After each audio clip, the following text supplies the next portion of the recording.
உலகின் மிகப்பெரிய சுயம்பு நடராஜர் சிலை எங்குள்ளது தெரியுமா? நடராஜர் என்றதும் எல்லோருக்கும் சிதம்பர நடராஜரே நினைவுக்கு வருவார். ஆனால் உலகிலேயே மிகப்பெரிய சுயம்பு நடராஜர் சிலை எங்குள்ளது தெரியுமா? தமிழ்நாட்டில் நாகப்பட்டினம் மாவட்டத்தில் கும்பகோணம் அருகில் கோனேரிராஜபுரத்தில் உள்ள உமாமகேஸ்வரர் கோயிலில்தான் உலகிலேயே மிகப்பெரிய சுயம்பு உலோக நடராஜர் சிலை உள்ளது. இவ்விடத்தை திருநல்லம் என்றும் அழைப்பார்கள். இந்த இடம் நீரில் மூழ்கி பிறகு தோண்டப்பட்டதாக சொல்லப்படுகிறது. செம்பியன் மகாதேவியே இக்கோயிலை விரிவுபடுத்தினார் என்றும் கூறப்படுகிறது. இங்கே சிவபெருமானை உமாமகேஸ்வரராகவும் பார்வதி தேவியை மட்டுவார் குழலம்மையாகவும் வணங்குகிறார்கள். இக்கோயில் பாடல் பெற்ற தலங்களுள் ஒன்றாகும். சம்பந்தர், திருநாவுக்கரசர் ஆகியோர் இத்தல பெருமானை போற்றி பாடியுள்ளனர்.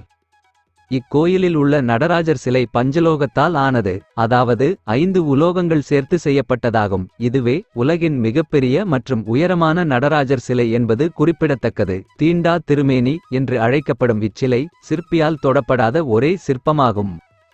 ஒரு சமயம் அரசன் வரகுணபாண்டியன் தனது அரசவை சிற்பியை அழைத்து ஒரு பெரிய நடராஜர் சிலையை உலோகத்தில் செய்யும்படி ஆணையிட்டார். ஆனால் அந்த சிற்பியால் 3 அடி உயரமுள்ள சிலையையே செய்ய முடிந்தது. அரசனோ இன்னும் சிறிது கால அவகாசம் தந்து மறுபடியும் சிற்பியிடம் சிலையை செய்ய சொன்னார். ஆனால் இந்த முறையும் சொன்ன நேரத்திற்குள் சிலையை செய்து முடிக்கவில்லை என்றால் சிற்பியின் தலையை துண்டித்து விடுவதாக எச்சரித்து அனுப்பினார். அதனால் சிவபெருமானிடம் சிற்பி உதவி கேட்டு வேண்டினார். பிறகு மிகுந்த பதற்றத்துடன் சிலையை செய்து கொண்டிருந்த சிற்பியிடம் சிவனும் பார்வதியும் முதியவர்கள் வேடத்தில் வந்து குடிக்க சிறிது தண்ணீர் வேண்டினர். கோபத்தில் இருந்த சிற்பி வந்திருப்பது அம்மையப்பன் என்பதை உணராமல் அங்கிருக்கும் உலோகத்தை எடுத்து குடிக்கச் சொல்ல சிவனும் பார்வதியும் அதை எடுத்து குடித்துவிட்டு உலோக சிலையாக மாறினார்கள். இந்த நடராஜர் சிலையின் உயரம் 7 அடியாகும். இந்த கதையை கேட்ட அரசன் உடனே சிற்பியின் இதத்திற்கு வந்து நடராஜர் சிலையை பார்த்தார். எனினும் நம்பிக்கையில்லாத அரசன் தன்னுடைய வாளை எடுத்து நடராஜர் சிலையின் காலிலே வெட்ட அங்கிருந்து இரத்தம் வழிந்ததாம். இதை பார்த்த அரசன் சிவபெருமானிடம் மன்னிப்பு வேண்டினார்.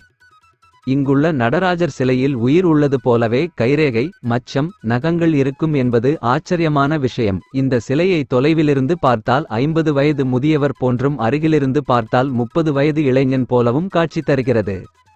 இக்கோயிலுக்கு குழந்தை வரம், திருமணம் ஆகியவற்றை வேண்டி பக்தர்கள் கூட்டம் வருகிறது. இங்கிருக்கும் சிவனை வேண்டினால் சந்தான பிராப்தி கிடைக்கும் என்று நம்பப்படுகிறது. வைத்தீஸ்வரரை வேண்டினால் எல்லா நோய்களும் தீரும் என்று கூறப்படுகிறது. மாணவர்களும் நல்ல மதிப்பெண் பெற வேண்டும் என்று இக்கோயிலுக்கு வந்து வேண்டிக் கொள்கிறார்கள்.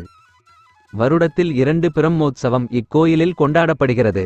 வைகாசி விசாகமும் திருவாதிரையும் இக்கோயிலில் விமரிசையாக அனுசரிக்கப்படுகிறது. சிவராத்திரி, பிரதோஷம், விநாயகர் சதுர்த்தி ஆகிய பண்டிகைகளும் இக்கோயிலில் மிகவும் விசேஷம். வருடத்திற்கு 6 முறை நடராஜர் சிலைக்கு அபிஷேகம் செய்யப்படுகிறது என்பது குறிப்பிடத்தக்கது.